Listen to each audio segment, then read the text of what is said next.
as-salatu khairum minan naum, misalkan. Salat lebih baik daripada tidur. Kita malah pilih tidur, tak mengerjakan salat. Hayya 'alas shalah, hayya 'alal falah. Mari kita salat, mari kita meraih kesuksesan, meraih kebahagiaan. Kita malah tak pergi.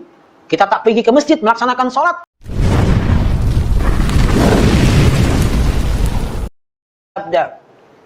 Bahwa nanti ini umatnya ini akan dihinggapi dengan penyakit wahan, yang sebab dengan adanya penyakit wahan ini, maka umatnya, yaitu kita sekarang umat Islam, senantiasa dikuasai, senantiasa dibunuh-bunuhi, disiksa, seperti sekarang di Palestina. Umat Islam, umat Nabi kita Muhammad sallallahu alaihi wasallam disiksa oleh bangsa Yahudi. Umat Islam di negeri-negeri daripada negeri-negeri kufar seperti di Myanmar, orang-orang Rohingya disiksa dan dibunuh-bunuhi oleh orang-orang kufar, orang-orang Hindu dan Buddha, dikarenakan memang di dalam tubuh umat Islam telah dimasuki penyakit wahan. Wamal wahan ya Rasulullah. Apa yang dimaksud dengan penyakit wahan ya Rasulullah? Sehingga umat Islam tadi jatuh terpuruk, terhina, dikuasai oleh orang-orang kufar, dibunuh-bunuhi, disiksa. Bangsa Islam, orang Islam di Rohingya sekarang sedang dibunuh-bunuhi, diusir. Mereka semuanya tersiksa, mereka semuanya terhina. Belum lagi saudara-saudara kita di tempat-tempat lain di negeri-negeri kafir, semuanya juga dibunuh. Dan Nabi mengatakan disebabkan di dalam tubuh umat Islam telah memiliki penyakit yang namanya penyakit wahan. Wa mal wahan ya Rasulullah. Apa itu penyakit wahan? Maka Nabi mengatakan hubbud dunya wa karahiyatul maut. Penyakit wahan, penyakit yang menyebabkan umat Islam mundur, umat Islam dikalahkan musuh-musuhnya, adalah umat Islam cinta daripada dunia dan wa karahiyatul maut, yaitu takut mati. Dia pikir harta yang berupa dunia, emas, ringgit, uang dan semuanya itu akan dibawa mati. Dia pikir tadi kedudukan, pangkat, keluarga, kereta, apartemen, hotel, rumah, tanah, dia akan bermanfaat di akhirat, tak akan ada manfaatnya. Karena dia merasa hidupnya akan kekal panjang di dunia. Tak ada manusia yang hidupnya panjang dan abadi. Manusia sekarang umurnya berapa? Apakah bisa selama-lamanya? Tak bisa. Manusia umurnya, kata Nabi, ya, umur umatku itu ma baina sittina was sab'in. Cuma antara 60 dan 70 itu umur dari umat Nabi Muhammad sallallahu alaihi wasallam. Dan sekarang kalau kita mungkin baca di informasi di newspaper, lihat daripada internet, lihat daripada television, umur manusia yang paling tua mungkin cuma 120. Tak ada yang 200, tak ada yang 300, tak ada yang 1000. Itu harus jadi perhatian. Bahwa tak akan kekal abadi, harta tak dibawa mati, dan gak bermanfaat nanti di akhirat. Dan tadi manusia ternyata, apalagi sekarang umat Islam, hubbud dunya, cinta kepada dunia, dunia. Tidak ibadah, waktunya sholat masih sibuk kerja, waktunya sholat masih sibuk berniaga, kedai masih pada buka. Padahal sudah bank. As-salatu khairum minan naum, misalkan. Salat lebih baik daripada tidur. Kita malah pilih tidur, tak mengerjakan salat. Hayya 'alas shalah, hayya 'alal falah. Mari kita salat, mari kita meraih kesuksesan, meraih kebahagiaan. Kita malah tak pergi. Kita tak pergi ke masjid melaksanakan salat. Kita masih sibuk di tempat niaga. Kita masih berbisnis, kita masih di kantor-kantor kita, yang mahasiswa masih ada di kampus-kampus kita, university kita. Ini semuanya salah satu bentuk penyakit hubbud dunya. Hubbud dunya. Salah satu penyakit hubbud dunya juga orang malas bersedekah, orang malas untuk berinfak, orang malas untuk berzakat. Padahal zakat, infak sedekah. Itu harta kita yang abadi, harta yang enggak akan hilang, harta yang enggak akan berkurang, harta yang bermanfaat tadi di dalam Al-Qur'an. Yauma la yanfa'u malun, tidak bermanfaat harta itu. Akan tetapi yang bermanfaat harta adalah harta yang sudah kita sedekahkan, harta yang sudah kita zakat dan infakkan, itu harta yang bermanfaat. Oleh karena itu, salah satu penyakit wahan, dia hubud dunia, dia cinta dunia, harusnya dunia harta yang dia miliki dia infakkan dan dia zakatkan, karena dia tadi memiliki penyakit namanya wahan, dia tidak mau berinfak, dia tidak mau berinfak.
Kemudian kita lanjutkan ya di di halaman kita sedikit akan selesaikan buku ini. Lihat di halaman 107. Halaman 107. Ya, oleh karena itu ini penting juga ya, kita ini agar tidak rakus terhadap dunia, tidak tertipu oleh dunia, maka kita harus melaksanakan apa yang dinamakan dengan zuhud. Tapi zuhud bukan seperti yang dijalankan oleh manusia-manusia yang tak punya ilmu agama. Zuhud bukan yang dilakukan oleh orang-orang awam, orang-orang bodoh yang tak mengerti agama. Tapi zuhud yang dimaksud, zuhud yang dilakukan oleh Nabi kita Muhammad sallallahu alaihi wa ala alihi wasallam. Maka ya, zuhud yang dimaksud adalah seperti yang dikatakan oleh Syekhul Islam Ibn Taimiyah rahimahullahu ta'ala. Lihat di halaman 108. 108.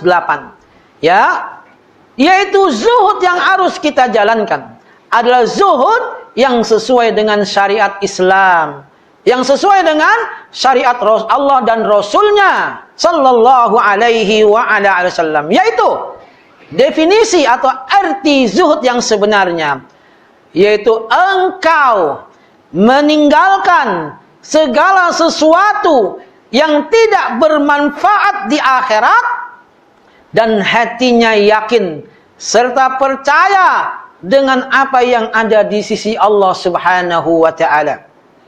Ini yang dimaksud dengan zuhud yang sebenarnya.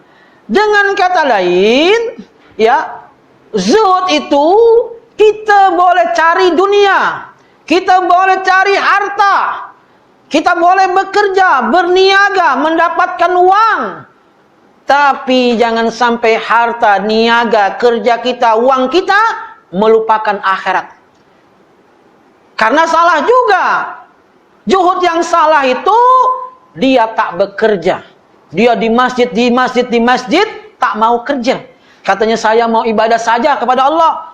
Saya tak mau kerja. Karena kerja itu nanti akan melupakan saya dari beribadah kepada Allah. Ini zuhud yang salah.